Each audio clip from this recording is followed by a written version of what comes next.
வணக்கம், நான் உங்கள் மைசாராஜன். இன்றைக்கி நம்ம ராஜன் கிச்சனில் ஒரு 30 கிலோ வெஜ்ஜு பிரியாணி தரமாக போடுறோம். எப்படின்னா, வெஜ்ஜு பிரியாணி வந்து பியூர் செக்கெண்ணெய் கடலெண்ணெயில் செய்வோம். ரிஃபைண்ட் ஆயில் மேக்ஸிமம் சேர்க்கறது இல்லை. ஏன்னா அந்த மாதிரி ஒரு ஆயில் போட்டு செஞ்சால் தான் சூப்பராக இருக்கும் பிரியாணி. நெய் போட மாட்டோம். நெய்க்கு போல் பியூராக செக்கெண்ணெய் ஊற்றுவோம். இப்போ எல்லாம் எடுத்து வச்சாச்சு, அடுப்பு வச்சாச்சு. இப்போ அடுப்பத்தை வைக்கிறேன். அடுப்பத்தை வச்சாச்சு. இது வந்து பியூர் செக்கு கடலெண்ணெய். இதில் 30 கிலோவுக்கு 9 லிட்டர் ஊற்றுறோம்.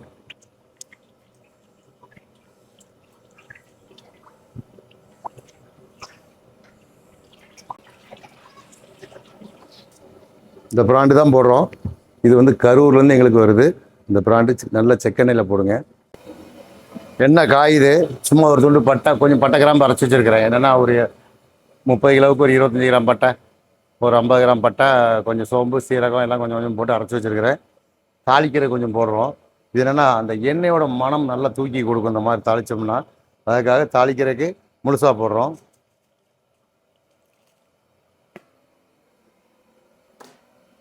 இப்போ கடலெண்ணெய் நல்லா காஞ்சிகிட்டு இருக்குது. கடலோட மனம் அப்படியே நம்ம மண் மனம், நம்ம பாரம்பரிய எண்ணெய்ங்கிறது இதுதான். அந்த மாதிரி ஒரு செக்கெண்ணெயில் சமைச்சாதான் நல்லாயிருக்கும். பார்த்திங்களா, அப்படியே அந்த மனமே தனியாக இருக்குது. அதாவது என்னதான் எண்ணெய் ஆயில் வந்தாலும் நம்மளோட மண்மனம் அந்த எண்ணெய் அதோட மனத்தில் சமைச்சோம்னா செம்மையாக இருக்கும். இந்த மாதிரி ஒரு மனம் இந்த எண்ணெயில். இப்போ எண்ணெய் நல்லா காஞ்சிருச்சு. உள்ளே இருக்கிற பட்டை கிராம்பு வெடிக்குது. அது வேண்டாம். இதில் 10 கிலோ வெங்காயம் இருக்குது. 10 கிலோ வெங்காயம் போடுறோம்.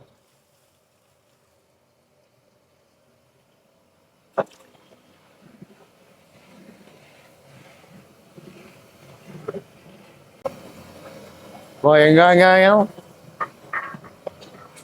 நல்லா வதங்கிட்டு இருக்குது. 80% வெங்காயம் நல்லா வதங்கிருச்சு. இன்னொரு 10% வேகட்டு. ஒரு 100% வேகக்கூடாது. ஒரு 90% வெங்காயம் வந்தேன்னா அடுத்தாப்புல காய்கறி போடும்போது கரெக்டாக இருக்கும் நம்மளுக்கு வேக்காடு வெங்காயம். ஏன்னா ரொம்ப முருகை வெங்காயம், இது மட்டன் பிரியாணி சிக்கன் பிரியாணிக்கு வேக விட்ற மாதிரி ரொம்ப வேக விட்றாங்க. அப்போ அதில் வந்து நல்லா வெந்தால் தான் மசாலா கிடைக்கும். இதில் அப்படி தேவையில்லை. இது காயோடு காயாக சேரணும். அதுக்காக இந்த அளவுக்கு நம்மளுக்கு வெங்காயம் வெந்தால் போதும். ஓகே, வெங்காயம் வந்துருச்சு, போதும். இந்த அளவுக்கு வந்தால் போதும்.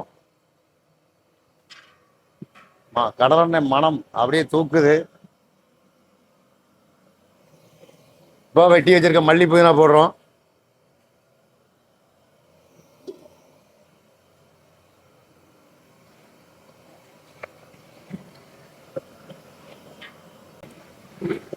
வெஜ் பிரியாணிக்கு ரொம்ப இஞ்சி பூண்டு காரம் சேர்க்கக்கூடாது. 1 கிலோ இஞ்சி, 1 கிலோ பூண்டு வச்சிருக்கோம் 30 கிலோவுக்கு. அதை போட்டுடலாம்.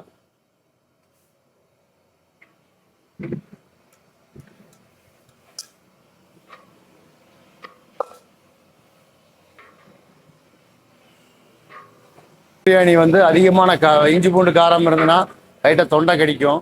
மட்டன் சிக்கன் பிரியாணிக்கு அதிகமாக இஞ்சி பூண்டு 1 கிலோவுக்கு 50 கிராம் இஞ்சி 50 கிராம் பூண்டு போடுவோம். ஏன்னா அதோட மனம் தூக்கி கொடுக்கும். கறியோட வாசனை நல்லா இருக்கும். இது வெறும் வெஜ்ஜு பிரியாணிங்கிறதுனால காயினால இஞ்சி பூண்டு 1 கிலோ கம்மியாக போடுறோம். இந்த மாதிரி போட்டுக்குங்க, நல்லாயிருக்கும்.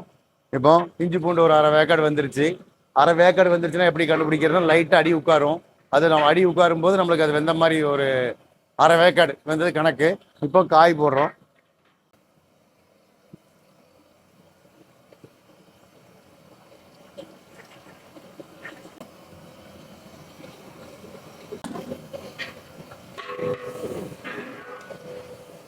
பன்னெண்டு கிலோ காய் போட்டிருக்கிறோம். 30 கிலோ அரிசி. 10 கிலோவுக்கு 4 கிலோ காய் இருக்கு வேணும் கம்பல்சரி. 3 கிலோ போட்டாலும் கரெக்டாக இருக்கும். 3 கிலோ போட்டால் கரெக்டாக இருக்கும். என்னென்னா கொஞ்சம் சாப்பாடில் காய் கம்மியாக வரும். 4 கிலோ காய் போடுங்க. பச்சை பட்டாணி போடுவோம். பச்சை பட்டாணி நாங்கள் போடுறதில்லை. என்னென்னா கேரட்டு, பீன்ஸு, காலிஃப்ளவர் பூ போட்டாலே நல்லா மனமான பிரியாணி இருக்கும். பச்சை பட்டாணி போட்டாலும் நல்லாயிருக்கும், சூப்பராக இருக்கும். பச்சை பட்டாணி வேணால் பச்சை பட்டாணி போட்டுக்குங்க. இப்போ 12 கிலோ காய் போட்டிருக்கிறோம் 30 கிலோ அரிசிக்கு. வேகட்டு கொஞ்சம் ஒரு வதங்கினோடனே தக்காளி கொட்டிடலாம். அதே அளவுக்கு தக்காளி 12 கிலோ போடணும். ஏன்னா 1 கிலோவுக்கு 400 கிராம் தக்காளி கம்பல்சரி இருக்கணும். இல்லைன்னா அது சாப்பாடு ஒரு மாதிரி கொஞ்சம் வரையாக இருக்கும். அதனால் தக்காளி எப்போவுமே 400 கிராம் கணக்கு பண்ணி எடுங்க வெஜ் பிரியாணிக்கு. மட்டன் பிரியாணினா 300 கிராம் போடுங்க. வெஜ் பிரியாணிக்கு 400 கிராம் கம்பல்சரி தக்காளி இருக்கணும். தீ கொட்டு, தக்காளி கொட்டுறோம். 12 கிலோ தக்காளி போடுறோம்.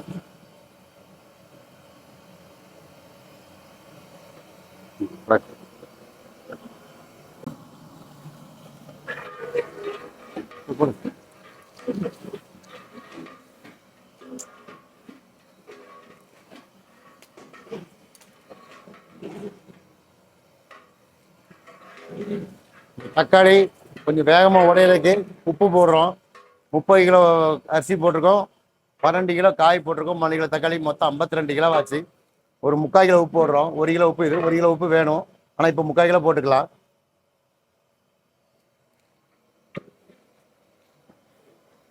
இந்த மாதிரி உப்பு போட்டு போட்டோம்னா தக்காளி டக்குன்னு உடஞ்சிரும். ஆப்பிள் தக்காளி வெஜ் பிரியாணிக்கு ஆப்பிள் தக்காளி போட்டுக்கங்க. நாட்டு தக்காளி வேண்டாம், கொஞ்சம் புளிப்பு தன்மை இருக்கும். நாங்கள் இதெல்லாம் லெமன் 15 லெமன், இந்த மாதிரி லெமன் எடுத்து வச்சிருக்கேன். பெரிய லெமனில் 15 லெமன் ஊற்றினா கரெக்டாக இருக்கும் 30 கிலோவுக்கு. அதை மாதிரி 15 லெமன் போடுங்க. நல்ல பெரிய லெமனாக, அந்த மாதிரி நல்ல பழுத்த பழம் லெமனாக பார்த்து 15 போடுங்க. இந்த மாதிரி சின்ன சின்ன தொழில் பண்ணுறவங்களுக்கு நான் இடையில இந்த மாதிரி ஒரு இது கேட்குறேன். நீங்களும் என் கமெண்ட் பாக்ஸில் பண்ணுங்கள். ஒரு 10 கிலோ பண்ணுறதுக்கு எப்படி, 20 கிலோ பண்ணுறதுக்கு எப்படி, எவ்வளோன்னா அளவுன்னு கேளுங்க, நாங்களும் சொல்லி தருவோம். இதை என்னென்னா எனக்குன்னு சில நேரங்கள் டைம் இருக்காது. இப்போ நான் எப்படி இருக்கேனோ அதே மாதிரி இன்னொருவங்களும் வாழணும். அதனால தான் நாங்கள் இந்த மாதிரி ஒரு சின்ன சிம்பிளாக சின்ன கேட்டரிங் வச்சுருப்பாங்க. ஒரு சிலவும் கணக்கு தெரியும், ஒரு சிலவு கணக்கு தெரியாது. இந்த மாதிரி டைமில் இதை நீங்கள் கணக்கு பண்ணி கரெக்டாக எழுதுங்க. இந்த மாதிரி 30 கிலோ பிரியாணிக்கு இவ்வளோ போட்டால் கரெக்டாக வருங்கிறது. நீங்கள் ஏதாவது சந்தேகமாக தான் என்ன கேட்கலாம், நான் சொல்லி தருவோம். இப்போ காய் நல்லா ஒரு அரை வேக்காடு வெந்துருச்சு. இந்த மாதிரி மசாலாவோடு இருக்குது. இந்த டைமில் நம்ம தயிர் ஊற்றுறோம். இதில் 3 லிட்டர் தயிர் வச்சுருக்கிறேன். தயிர் ஊற்றுறோம்.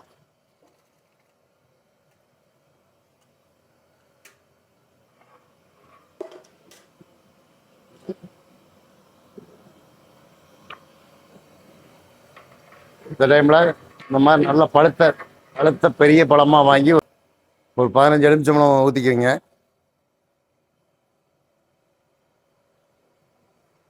இந்த மாதிரி தோலை விரித்து இப்படி எடுங்க. இப்படி புளியாதீங்க. இப்படி புளிஞ்சிங்கன்னா அந்த தோலில் உள்ள கசப்பு தன்மை உள்ள விடும். பிரியாணி லைட்டாக கசப்படிக்கும், காரில் அடிக்கும். அதனால் எப்போவுமே இந்த மாதிரி எடுத்து அப்படி இந்த மாதிரி போடுங்க. எலுமிச்சம் லெமன் போடும்போது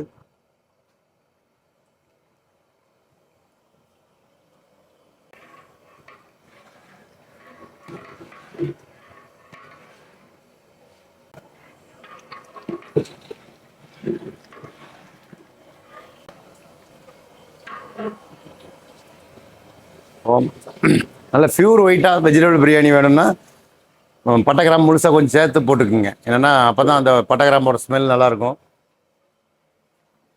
நாங்கள் தாளிக்கிறதுக்கு மட்டும் 5 கிராம் போட்டிருக்கிறேன்.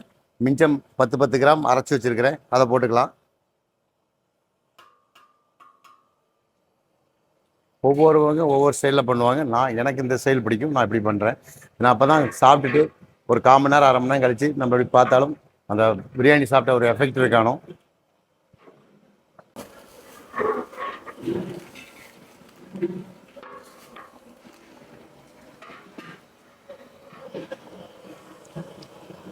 மொத்தம் 30 கிலோவுக்கு 1/2 கிலோ பச்சை மிளகா போட்டிருக்கிறேன். இதே ஒரு 1/4 காரம் இருக்கும். மீண்டும் கொஞ்சம் மிளகாத்தூள் போட்டுக்கலாம்.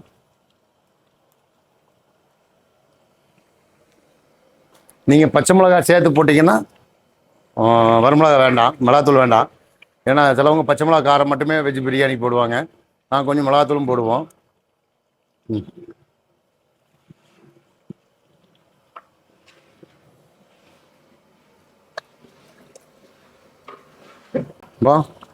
காய் நல்லா 1/2 வேக்காடு 3/4 வேக்காடு வந்தாச்சு. 1/2 வேக்காடுக்கு மேலே கொஞ்சம் வந்தால் போதும். ரொம்ப காய் வந்துச்சுன்னா சாப்பாடு போடும்போது சாப்பாடு உடஞ்சிரும். அதனால் ஒரு 1/2 வேக்காடு 3/4 வேக்காடு வரும்போது 1 கிலோ அரிசிக்கு 1.5 லிட்டர் தண்ணி. ஒரு பக்கெட் நாங்கள் மொத்தம் 6 பக்கெட் வச்சுருக்கிறேன். 30 கிலோ இதுக்கு 7.5 பக்கெட் தண்ணி ஊற்றுறோம். 1க்கு 1.5.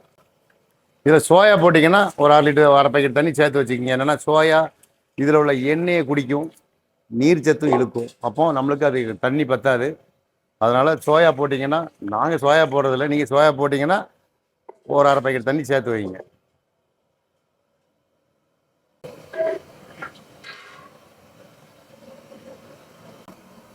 இப்போ அரிசி நல்லா தண்ணி நல்லா கொதிச்சிருச்சு. இப்போ அரிசி போடலாம். அரிசி கொண்டா அரிசியை நல்லா 2 வாட்டி 3 வாட்டி கழுவி போடுங்க. அப்போ தான் கஞ்சி கட்டாமல் வரும்.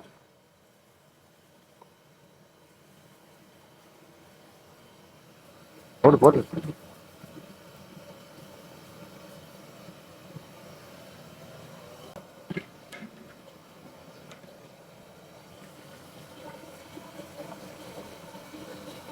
ரொட்டி ரொட்டி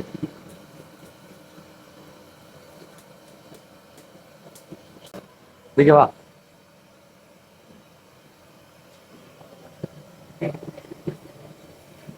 கொட்டுது.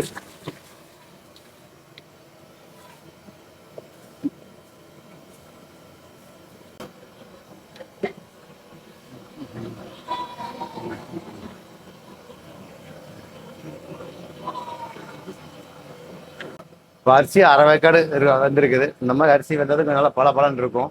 இன்னும் கொஞ்சம் தம் போடும்போது அது என்ன பதத்தில் இருக்குன்னு நான் சொல்கிறேன். அந்த மாதிரி பதம் வரும்போது தம் போடணும். இப்போ தம் போடுற பதம் வந்தாச்சு. என்னன்னா தண்ணியும் அரிசியும் மட்டமாக இருக்கணும். ஒரு பக்கம் தொட்டி எரிஞ்சிட்டு இருக்குது. மேலே தம் போடுறதுக்கு இதான் பக்குவம். இன்னும் கொஞ்சம் லேசாக தண்ணி இஞ்சானும்.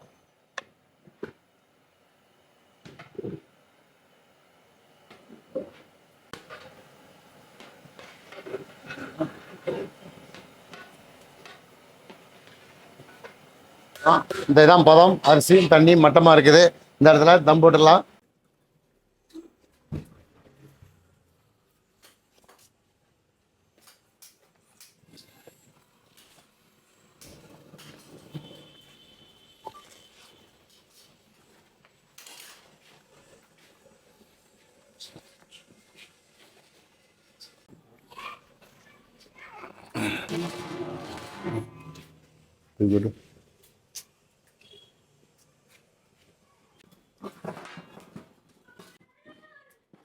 இப்போ தம் போட்டாச்சு. ஒரு 1/4 மணி நேரம் தம் உடைச்சிடலாம். இப்போ தம் நல்லா அடங்கிருச்சு. இந்த டைமில் பிரியாணி ஓப்பன் பண்ணிடலாம். ஓப்பன் பண்ணு.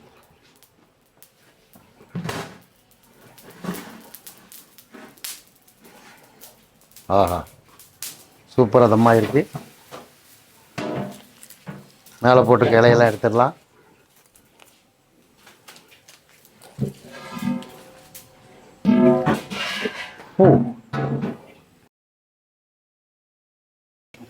பிரியாணி அப்படியே முத்தாக ரெடி ஆகிருக்கு. அப்படி தம் உடைச்சு பார்க்கலாம்.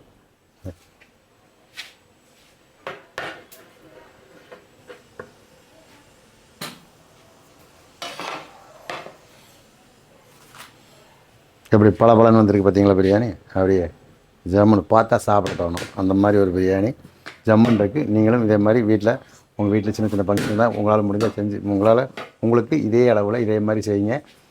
நன்றி, வணக்கம். உங்கள் மைசா ராஜன்.